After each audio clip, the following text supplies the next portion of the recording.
Assalamu alaikum wa rahmatullah. Bismillah ar-Rahman ar-Rahim. Le cours d'aujourd'hui est un exercice sur la détermination de la taille des cristallites par diffraction des rayons X.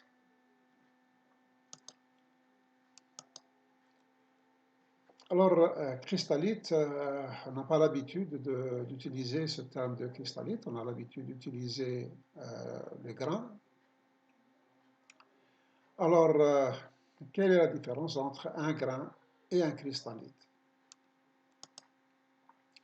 Par définition, dans un matériau massif, un grain est un cristal qui est délimité par des joints. Normalement, ici, nous avons suffisamment défini un petit cristal, qu'il soit grand ou petit, il est bien défini.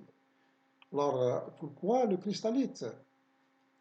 Eh bien, pour expliquer le cristallite, il faut regarder dans les joints de grains.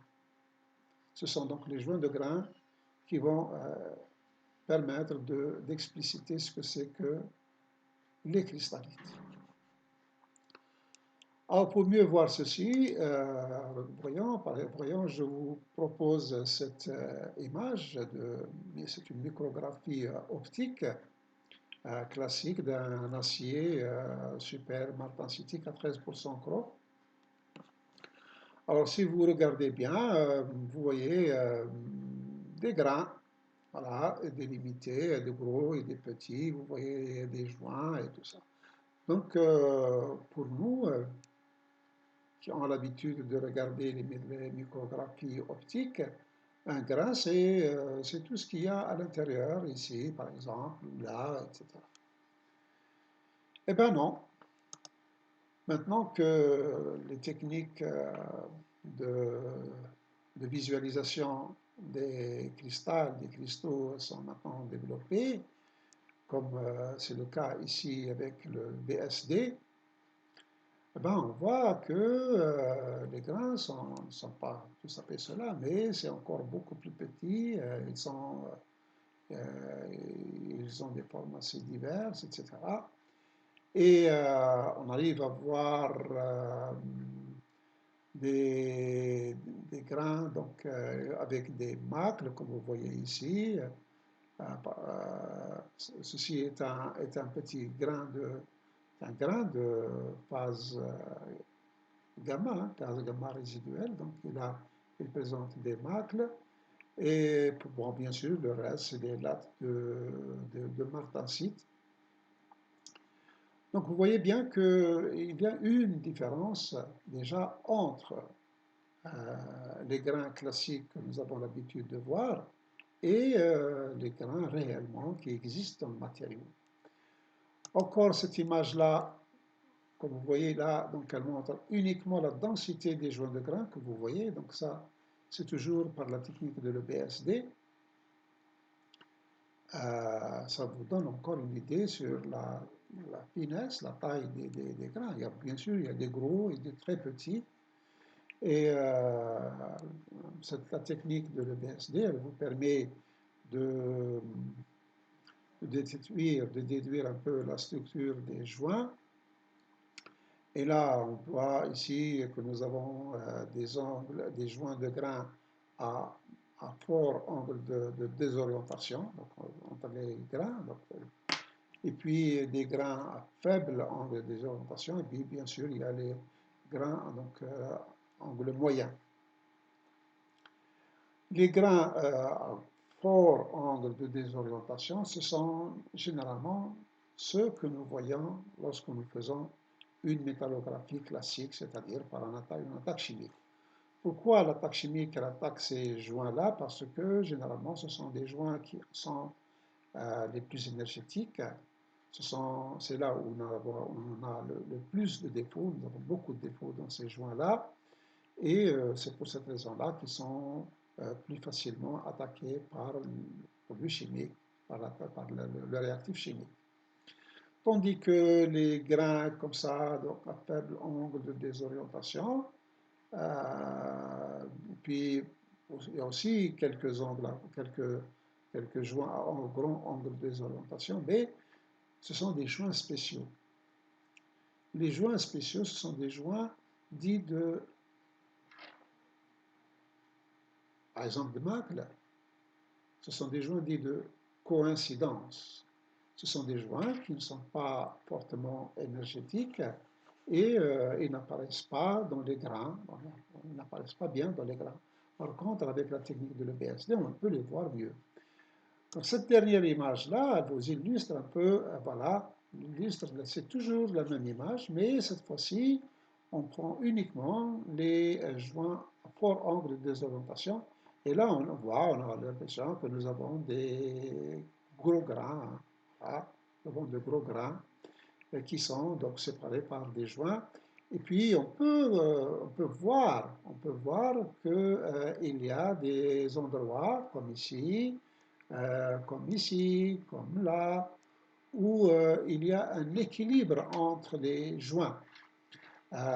Équilibre dans le sens où ces joints, les énergies de ces joints sont en quelque sorte considérées comme des forces et ce point-là, triple-là, il est sous l'équilibre de ces trois forces. Hein. C'est pour ça que l'angle entre ces forces-là, il fait à peu près 120 degrés. On peut le voir quelque part ici, on peut le voir, donc il y a plusieurs endroits où ils sont nettement visibles. Donc voilà pourquoi on parle maintenant plutôt de cristallites au lieu de grains. Ici, nous avons présenté un matériau massif. Ben, c'est toujours le cas aussi dans le cas des poudres. Vous prenez un grain de poudre, et ben, un grain de poudre peut contenir un grand nombre de petits grains, donc des cristallites. Voilà en ce qui concerne ces joints de grains. Donc, en fait, on pouvait préparer tout un cours sur la structure des joints de grains, mais ce n'est pas l'objectif de notre programme. Maintenant, pour déterminer la taille des cristallites, on utilise la méthode du diffractomètre. Et là, je vous donne quelques rappels parce que ce sont des slides que nous avons déjà vus dans des cours précédents. Donc, si on considère un grain, comme ça, un petit grain, un gros grain, ça dépend, donc qui est séparé par des joints aussi, hein, donc un cristallite. Et ce grain, il est constitué donc de plans, d'un empilement de plans, hein, d'indices HKL, et puis d'interdistance DHKL. Hein. Alors, on peut par exemple dire que cette distance-là, ou bien la hauteur, ou bien la taille de ce grain peut être considérée comme la, la somme des distances, des interdistances des HKL concernant cette famille de plans. Elle est en quelque sorte D égale à grand N fois petit d HKL. Grand N considère le nombre de plans réticulaires dans cette direction-là. Voilà. Donc ça, c'est dans l'espace objet, donc c'est l'espace objet, l'espace naturel, c'est le cristal lui-même. Si nous raisonnons dans l'espace réciproque, eh ben, on va remplacer le N, lui, il va rester N, il ne bouge pas, mais le DHKL, on le remplace par son vecteur réciproque, qui est R étoile HKL. On sait maintenant que DHKL égale à 1 sur R étoile HKL. Eh bien, dans l'espace réciproque, voici la dimension. Voici la dimension. Maintenant, pour mieux illustrer cela, regardons un peu la sphère Ewald et une rangée de nœuds HKL étoiles, donc une rangée de nœuds réciproques. Nous avons montré dans un cours précédent, lorsque nous avons traité du facteur de forme, donc l'expression du facteur de forme, nous avons montré que les domaines de diffraction ne sont pas des points matériels, ce sont des volumes, ce sont en quelque sorte des sphères. Donc au lieu que ce soit ici des points, c'est des sphères. Et ces sphères-là sont la taille de ces sphères dans l'espace réciproque, elles sont fonction de la taille du cristal lui-même. Si le cristal est petit, la taille bien sûr est grande. Donc si le cristal est grand, la taille des domaines est petite parce que nous sommes dans l'espace réciproque. Alors donc, comme vous voyez, par exemple, ce nœud-là, H'K'L', qui est en position sur la sphère évale, donc il est en position de diffraction, la condition de Loé, la condition de Bragg, toutes ces choses-là sont vérifiées. Et on voit donc que la diffraction ne se fait pas sur un angle très précis, il se fait sur un angle avec plus ou moins quelque chose. En quelque sorte, c'est une ouverture epsilon à cause de ce domaine qui est assez large. Pour mieux voir cela, pour faire quelques mesures géométriques, nous allons faire le zoom de cette partie-là et voilà ce que nous trouvons. Donc là, le domaine, c'est là, cette distance, c'est R étoile HKL sur 1, hein, c'est la taille du domaine. Et on peut écrire que cosinus θ, c'est-à-dire cet angle-là, hein, qui est ici, hein, qui est ici aussi, cosinus θ, c'est R étoile HKL divisé par n fois AB, c'est-à-dire le côté opposé, hein, qui est celui-là, le côté adjacent sur l'hypoténuse, enfin tout simplement. Donc c'est ce côté-là divisé par ce côté-là. Et on peut aussi écrire que tangente epsilon, donc qui est cet angle-là, tangente epsilon, alors l'epsilon il est quelque part là, hein, donc il est là, c'est AB, hein, c'est AB, c'est cette distance, divisé par le vecteur K.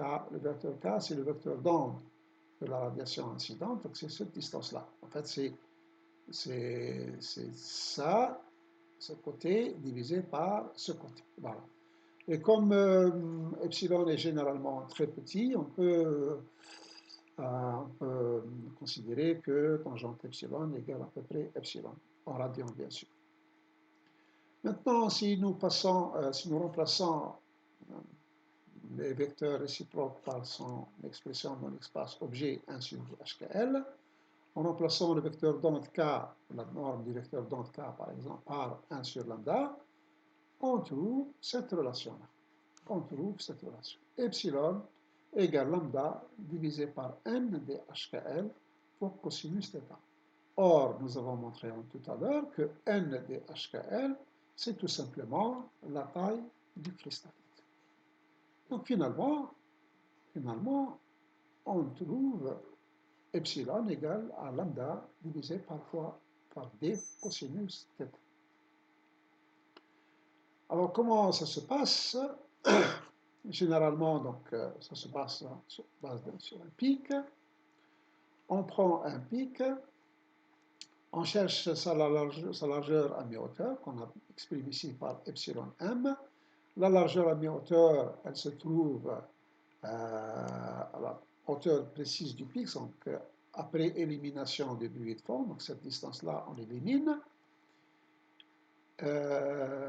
Et on déduit voilà, la relation de la taille moyenne. Voilà, on déduit donc la relation de 1. On déduit la taille de la taille moyenne du crâne, lambda, divisé par epsilon cosinus θ. Donc on pratique, on fait cela, on calcule le epsilon m. Alors le epsilon de m, en réalité, lui, il est la somme de deux contributions. La première, c'est la contribution qui est due à la taille du domaine, hein, tout simplement. Mais il y a aussi cette contribution-là, epsilon 0, qui est un terme expérimental,